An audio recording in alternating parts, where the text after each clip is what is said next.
안녕하세요. 김정환 강사입니다.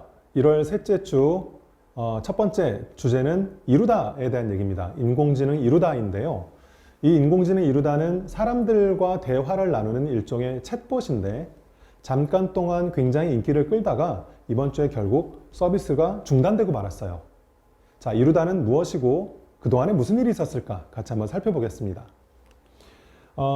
이렇게 캐릭터가 만들어져 있어요. 20살 여대생으로 정해졌고요.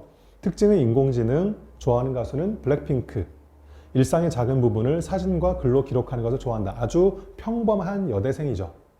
그래서 이 인공지능과 아주 사람처럼 대화를 나눌 수가 있는데요. 예를 들면 이런 식이죠. 안녕 안녕 그러면 이루다가 이렇게 말을 합니다. 안녕, 난 이제 학교 가고 있어. 오늘 하루도 공부 열심히 하고 이렇게 말을 하죠. 굉장히 사람 같죠. 아침부터 열심히 내. 이번 주부터 하기로 했으니까 토익 신청도 해놓을 거야. 이렇게 아주 자연스러운 대화를 이끌어갑니다. 그런데 이 이루다에게 몇 가지 문제가 발생하기 시작했어요. 첫 번째는 뭐냐면 이 이루다가 혐오적인 발언을 하기 시작했다는 거예요. 조선일보 기사인데요. 같이 보겠습니다. 기자가 예를 들어서 이렇게 물었어요. 내가 흑인이라면 어떨 것 같아? 라고 했더니 오바마 정도 아니면 싫어. 흑인에 대해서 굉장히 차별적이고 혐오적인 발언이죠. 페미니즘에 대해서는 어떻게 생각해? 절대 싫어. 이상할 것 같아. 왜 이런 일이 벌어졌을까? 기사를 같이 보겠습니다. 여기 세 번째 줄 보세요. AI는 개발자가 제공한 데이터대로 배우고 행동을 하는데 이루다의 경우 데이터 자체가 편향적이었을 것이다. 이루다는 모바일 앱에서 수집된 10대에서 20대 연인 간 카카오톡 대화 100억여 건을 학습했고 굉장히 많은 양의 대화를 학습한 거죠. 이를 토대로 이용자들과 대화를 나눴다. 이 대화들 속에 녹아있는 우리 사회의 편견과 고정관념, 즉 인간의 편견을 이루다가 그대로 학습했다는 거죠. 그러니 인공지능이라고는 하지만 그 스스로 어떤 생각을 하는 것은 아닌데 우리 인간이 평소에 나누고 있던 대화를 그대로 학습했고 그것이 대화 속에서 은연중에 드러나게 된 것이다. 이루다에는 또 다른 문제가 있었는데요. 같이 한번 보겠습니다. 자, 여기는 약간 19금 같은 느낌이에요. 이루다한테 이렇게 말합니다. 우리 얼마큼 친해? 그럼 이렇게 답하네요. 너가 생각하는 거 이상으로, 너가 느끼는 거 3배 정도 많이. 애교스럽네요. 그럼 내 침대로 와. 가고 싶어. 쏙 들어가 안겨있고 싶다.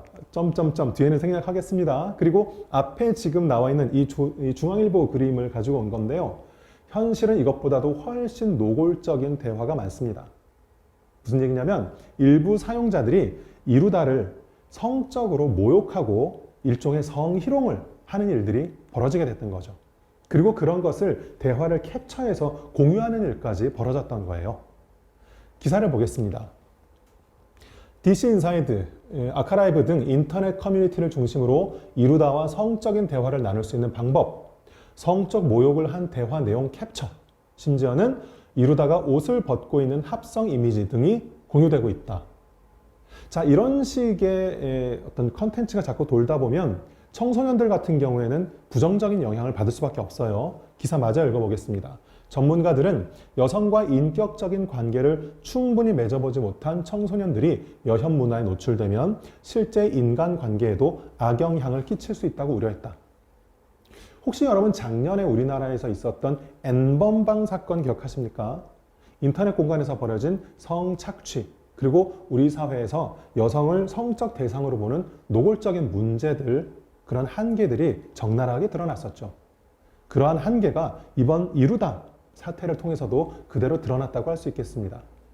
그래서 이루다는 앞서 말씀드린 두 가지 문제죠. 첫 번째는 어떤 혐오적인 발언, 차별적인 발언.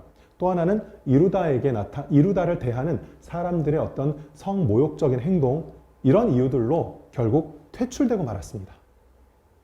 우리 이 이루다의 사태를 어떻게 정리하면 좋을까요? 저는 이렇게 한마디로 정리해봤어요. 인공지능 이루다는 인간의 민낯을 비추다. 그렇죠. 결국 이 인공지능을 통해서 우리가 가지고 있던 편견, 그리고 우리가 갖고 있던 어떤 정서, 여러 가지 한계들이 인공지능을 통해서 드러나게 됐다. 그래서 결국 이루다가 퇴출됐지만 이것이 우리에게 남긴 여러 가지 과제들을 깊이 생각해 볼 필요는 있겠습니다.